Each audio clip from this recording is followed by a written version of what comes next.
The Mercedes GLC began production in 2015 for the 2016 model year and continued to be built until 2022 when it was replaced for a new model. This was the replacement for the GLK that had only been sold in select markets, and the first generation model is coded X253.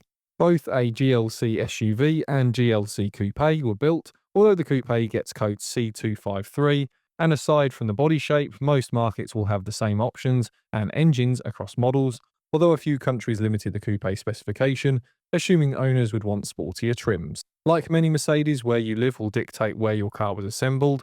Bremen in Germany construct the parts and manufacture the vehicle, but several countries completed final construction of the GLC, including Finland, Thailand, and India. And then in China, a long wheelbase model was built in the Beijing Benz company, that as a joint venture between BAIC Motor and Mercedes. This long wheelbase model is not sold outside of China, but is 10 centimeters longer in the wheelbase. Used buyers should note several dates when looking to buy. The first is the launch year 2015 for the first cars out of the factory. Then in 2016, the first coupe models are built, and production is expanded in 2017 to Finland's Valmet factory to keep up with demand.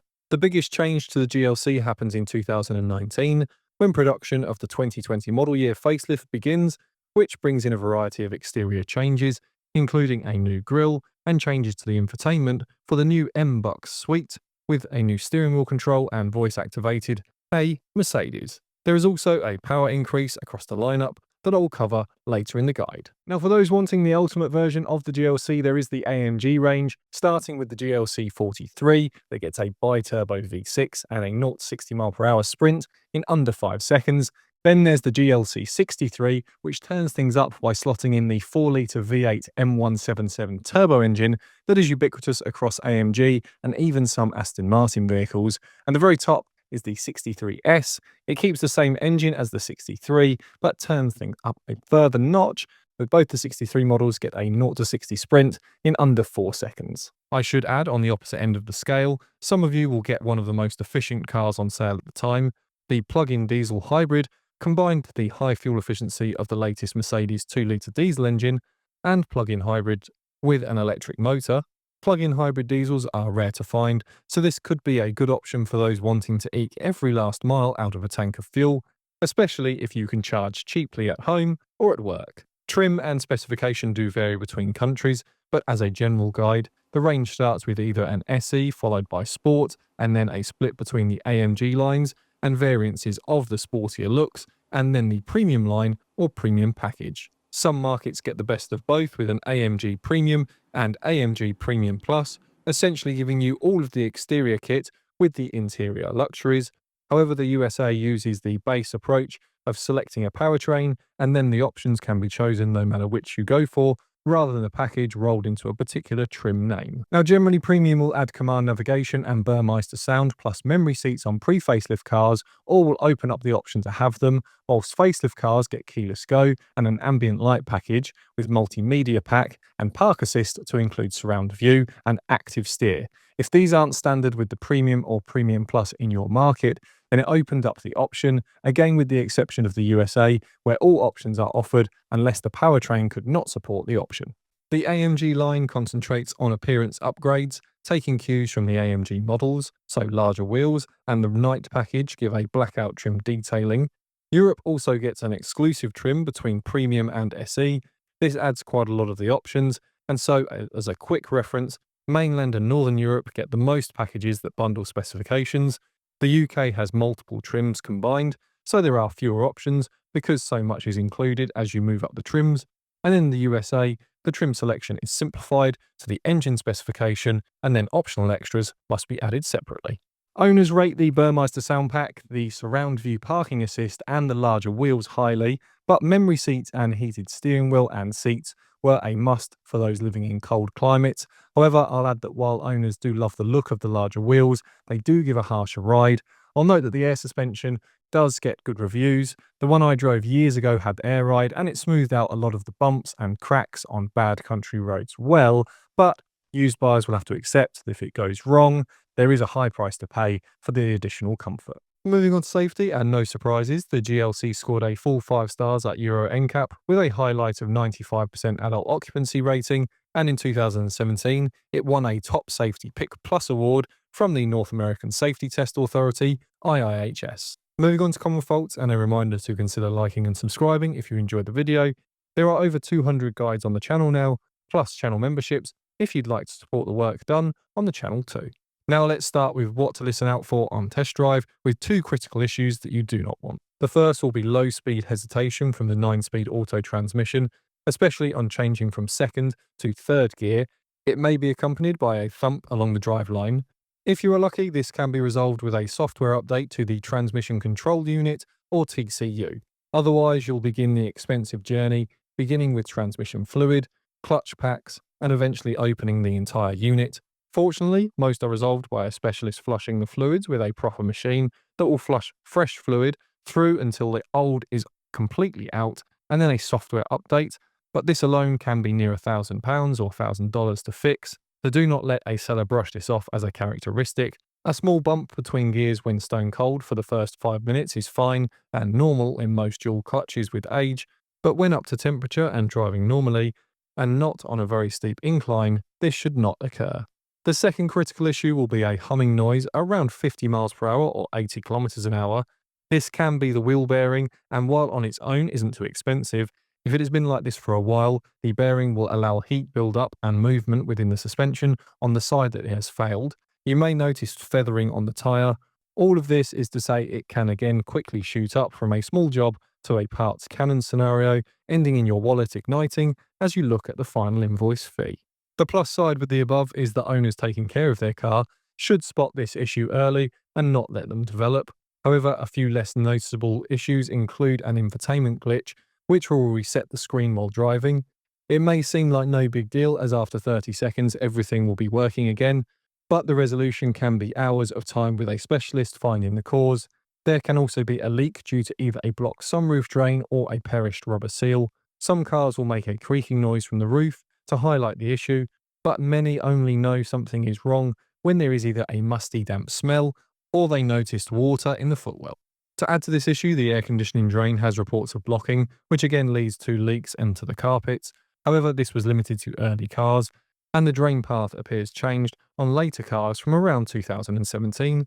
In the worst case for owners, this leak got to the electronics, causing a nightmare of issues with flooded modules needing replacing, all of which are not cheap and will likely need programming, adding additional costs. The plus here, though, is that many that suffered this have now been fixed, and as mentioned from 2017 or after, they appear much rarer. A quick DIY check to do of the drain will be go for a drive, run the AC with high fan speed, and then park, leave the car for 10 minutes or so, and then move it, and look for any sign of water underneath. If there is, the drain is flowing as it should, and so nothing to worry about. Some of the more obvious issues include the tailgate refusing to close. The 2 main causes are the latch actuator and the struts losing gas. After that, the foot gesture sensor can fail, or the keyless go can lose calibration, a rare issue, but an easy one to check. Then a brake squeal at low speed or pulsing under braking. The resolution by Mercedes when these cars were under warranty was replacement of the rear brake pads, which usually sorted the issue, but others were more difficult, especially if the squeal only appeared in reverse. Unfortunately, the answer was usually a replacement of the brake discs and pads all around. If you hear a wind noise on test drive, then the seal around the acoustic glass has likely been compressed. There was a technical service bulletin to all Mercedes dealers to fix affected vehicles. The easiest fix was replacing the seal, but if caught early, then removing it and reseating the seal resolved the problem. The last 2 of the common faults vary between an annoyance and an actual fault. The camera system can give a 360 display, but performs poorly at night, but this was found to be a software update during servicing that needed to be amended. The second was a suspension knock. Many of these were fair wear and tear on high mileage cars that must be forgiven for needing suspension parts replaced in poor road surface areas. The most common was the anti-roll bar links, especially the bushings and the top mounts of the strut towers that will knock or bump on bad road.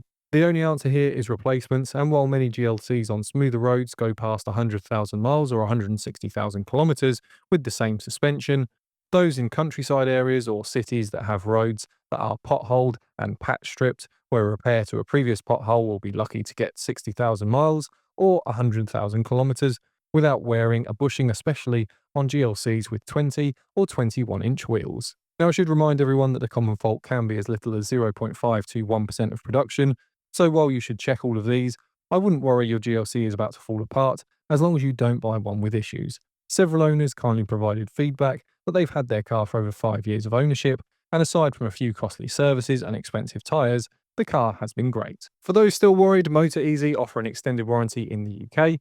They recently paid out for a gearbox on my neighbour's car, which is why I'm mentioning them.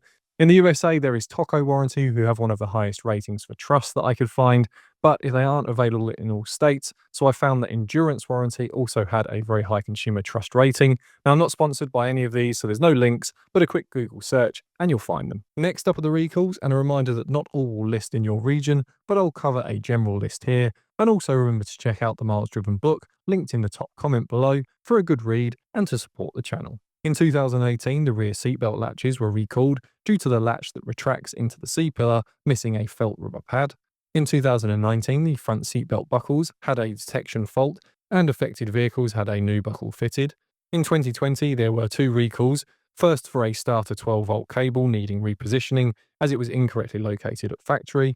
This was just for the 2018 to 2020 built cars, and then the ESP software needed an update to a brake specification code not aligning to the hardware. In 2021, the eCall comms module was recalled as it could send an incorrect location, but a simple software update resolved the issue.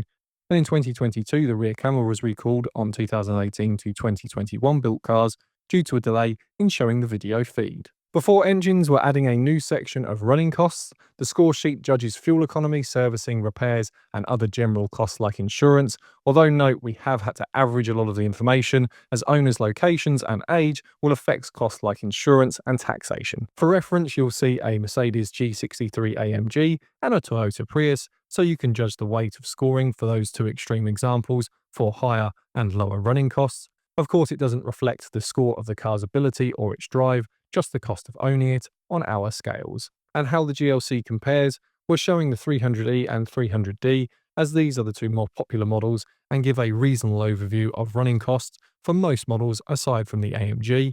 You can pause here if you want, otherwise let's move on to the engine. Let's start with the petrol, and a quick note here that there are a total of 24 power variants and badges across the globe, so I've tried to condense them for simplicity. You may find a car in your market lists a slightly different power bracket by 1 or 2% due to fuel and testing regimes across the globe, but the actual engines will be the same. The lowest power petrol models are the 200 and 250, followed by the 300, all getting a 2-litre turbo engine. Both the 250 and 300 could be specified as a 4MATIC, and after the facelift, the 200 model is dropped in some markets. The 200 model gets 181 brake horsepower until the facelift, when it's boosted to 195 brake horsepower and adds a mild hybrid system, while the 250 boosts this to 208 brake horsepower and the 300 gets 242 brake horsepower until again during the facelift, a jump in power to 258 or 255 brake horsepower, if in the USA it is the slightly lower figure of the 2. Official fuel economy across the 2-litre averages at 34.8 miles per gallon or 8.1 litres per 100 kilometres. On the reliability side, this will either be an M270, M264 or M274 engine, which are a family of Mercedes engines. These have been around for a while, and when they entered the GLC, there had been a variety of issues that got better with time as newer parts had been used at the factory. The thermostat is one of the more common complaints and much costlier than you may expect to repair. The camshaft adjusters were a problem on engines before the GLC went into production, and fortunately the GLC will benefit from the revised part, but there will still have been some issues with advanced wear, but usually at high mileage. Turbochargers are less common, and if serviced at shortened intervals or at least on time to Mercedes specification with correct oils, the problem isn't occurring outside the normal life of a turbocharger, but how the car has been driven will affect this. The same is true for the double NOx sensors that can last a very long time, but when they fail, will send the car into a limp mode and are expensive from Mercedes. If you suffer the more common issues of a failed thermostat, then the concern quickly moves on to the water pump, as the one has a knock-on effect to the other. If both need replacing, it will be an expensive month. Because of this, some high-mileage drivers have chosen to have them changed even though they were working, figuring it would be better to get them replaced before an issue, as they could anticipate the cost and be ready, instead of risking it suddenly failing 3 days before Christmas when the credit card has been beaten into looking like a damp sock. After this is the GLC 43 AMG and its 3-litre V6 engine, coded M276, making 362 brake horsepower until the facelift when it jumps to 385 brake horsepower. Fuel economy is officially rated at 26.6 miles per gallon, or 10.6 litres per 100 kilometres. Owners appear to enjoy owning the 43 as it gets a lot of the AMG aspects without the higher running costs of the V8, and while these are relatively rare, they have maintained a good reliability record. Now, this can be a case of a smaller data set, and so I had to find reports of sensor failures and reports of oil leaks from the front timing cover. However, so far, as long as the car has been well maintained, you'll likely pay more for fuel and increase in other running costs, but unexpected costs should be fairly limited. The largest petrol engine is the ubiquitous 4-litre V8 in the GLC 63 and 63S, making 476 and 510 brake horsepower, with an official rated economy of 22.7 miles per gallon or 12.4 litres per 100 kilometres. Similar to other Mercedes with this engine, complaints are limited, although again this is from a smaller data set. Software issues from sensors failing were a complaint on early cars, but less so after the facelift. The running costs will certainly be higher with this engine, but well-serviced examples on GLCs and GLEs have passed 100,000 miles with just regular servicing. Owner issues were more likely to be a high repair cost on the suspension or brakes than the engine of the 63 models. So while the engine is robust, a thorough check of the rest of the car is advised. Moving on to the diesels, and the pre-facelift cars get a 2.1-litre diesel in the 220D and 250D, making 168 and 201 brake horsepower. Official fuel testing resulted in 56.5 miles per gallon, or 5 litres per 100 kilometres. On the technical side, this engine was coded OM651, and the 3 hotspot areas to look out for when checking a car's history will be the fuel filter housing and crankcase breather, along with any work on the chain tensioner. These 3 lead the way for common weak spots that needed replacement, and while the first 2 aren't too expensive, neither are they more common than many other modern diesels. Any chattering from the chain tensioner should be further investigated before handing over your money, as it could be a wide range of issues, all of which will likely be a costly introduction into GLC ownership.